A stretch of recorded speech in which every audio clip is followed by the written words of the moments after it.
जा रहा हूँ कि हमारे उस्ताद मोहतरम मुफ्ती मजर साहब कासिमी की काविशों का नतीजा है। अच्छा लगे तो जरूर दुआओं से नवाजेगा। कि मामल है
देख मिसबाहुल और ये दीजिए कि खुश नसीबे आठ गावा ये समझो दोस्तों कि खुश नसीबे आठ गावा ये समझो दोस्तों हजरत अहमद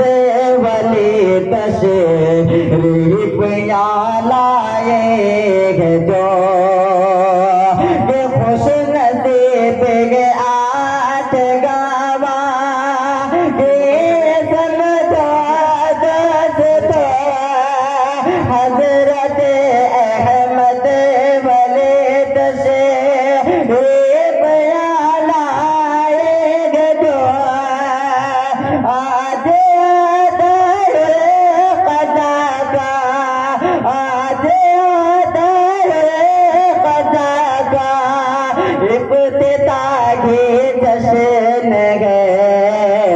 राग हक का रास्ता गए के मिसबाहुल राग हक का रास्ता गए के मिसबाहुल और आपके दादा वली इब्न